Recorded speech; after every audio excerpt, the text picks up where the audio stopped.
अस्सलाम वालेकुम जी। वेलकम करता हूँ आपको मुर्तज़ा गार्डन चैनल पे जी। आज का मेरा टॉपिक है जो गुलाब को मैंने 2-3 दफ़ा मैं पहले भी इसकी वीडियो अपलोड कर चुका हूँ। तो अब ये फूलों पर आना शुरू हो गया है। ये जो आपको गुलाब नज़र आ रहा है ये वाला, ये ब्लैक टाइगर तारी वाला ही है, जिसका 3-4 कलर में इसकी लोकेशन पाई जाती है और बहुत ही अच्छी वैरायटी है। लेकिन इसके बाद कुछ इसकी ये कोई ज़रूरी नहीं होता। ग्राफ्टिंग जब करते हैं तो ग्राफ्ट करने के वक्त इसका थोड़ा सा, जैसे मटेरियल लगाने में, ग्राफ्टर लगाने में अगर थोड़ा सा फ़र्क आता है तो उस तरीके फूल के अंदर भी फ़र्क आता है।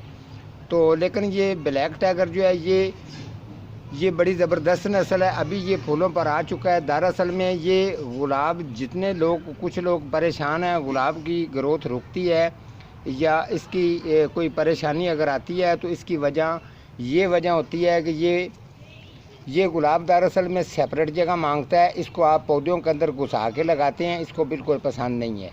ये मैंने सर्च करने के बाद आपको बात ये शेयर कर रहा हूँ। कम से कम भी ये 5-5 फुट के फासले पर एक पौधा लगाओ और जो है इसको नीचे ज़मीन के अंदर, ज़्यादा आपने गहराई के अंदर जाके नहीं लगाना। जब आपने लगाना है इसके साथ जो नीचे जंगली वगैरह होते हैं वो आपके लिए उतारना ज़रूरी होता है, जो यहाँ पर होते हैं। ये वही गुलाब है जो हमारा ख़राब हो चुका था। ये 10-12 जो है ये पौधे मेरे पास मौजूद हैं। इसमें 2-3 मैंने लगाए हुए हैं, मिक्स कलर हैं।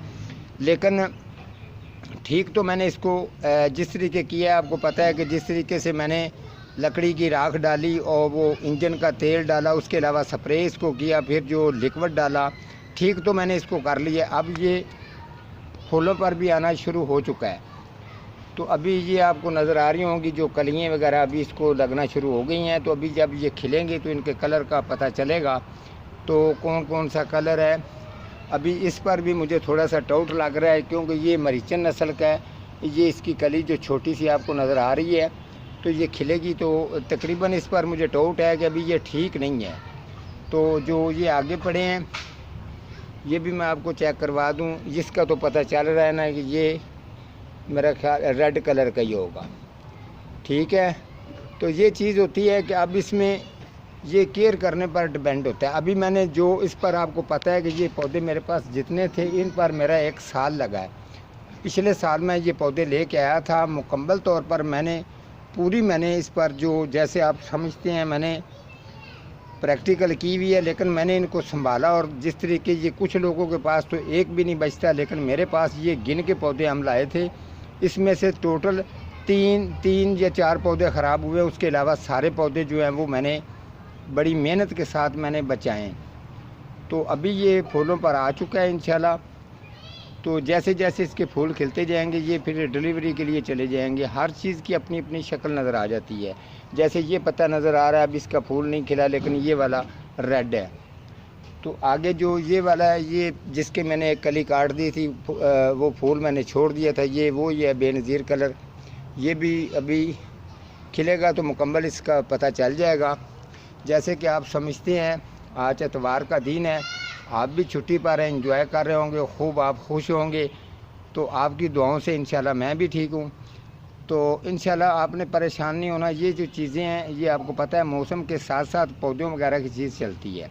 लेकिन आपको मैं गुलाब के बारे में फिर मैं रिपीट करके बता देता हूँ। आपने क्यारी में लगाना हो या गमले में लगाना हो, इसके अंदर रोड़े वगैरह कोई आलूदगी चीज़ नहीं होनी चाहिए। बिल्कुल साफ़ सुथरी क्यारी होनी चाहिए। उस क्यारी के अंदर सबसे पहले आपने नीचे पत्थरों वाली खाद, गोबर खाद और बालू मट्टी मिक्स करके क्यारी के नीचे डालनी है। उसके ऊपर आपने एक जो है तकरीबन 1 बठला कह लें, उसमें पक्की मट्टी आपने मिक्स कर देनी है उसी में से।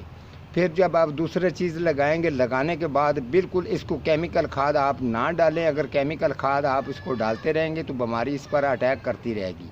इसको 15 से 20 दिन के बाद आप हल्का सा इसको डीकम्पोस्ट किया हुआ गोबर खाद आप डालें तो इसकी ग्रोथ जो है वो ज़बरदस्त और अच्छी भी रहेगी। ये ग्रो अच्छी करेगा। लेकिन जो मैंने फासला आपको बता दिया है, कम से कम अगर आपकी 5 फुट की क्यारी है तो उसमें 3 पौधे ये लगने चाहिए असूली तौर पर। अगर आप वहाँ पे पौधे घसोड़ के लगाएंगे तो फिर ये उतनी ग्रोथ नहीं करेगा, उतना खुल डुल के ये चल नहीं सकता, ये ऊपर जाके फैलाव नहीं करेगा, पौधा खूब उतना बनेगा नहीं। क्योंकि इसने ज़मीन से पावर लेनी होती है। अगर आप इसके नीचे आसपास अगर पौधों की खिचड़ी बना देंगे तो ये जितनी भी ताकत होती है वो सभी पौधों को बांट के मिलती है, उसके हिसाब से इसको खुराक कम होती है। तो आप अगर थोड़ा सा, क्योंकि ये खुली ज़मीन के अंदर जब ग्राफ्टिंग होता है, खुली ज़मीन के अंदर लगा होता है तो ज़मीन की पावर फुल पावर होती है।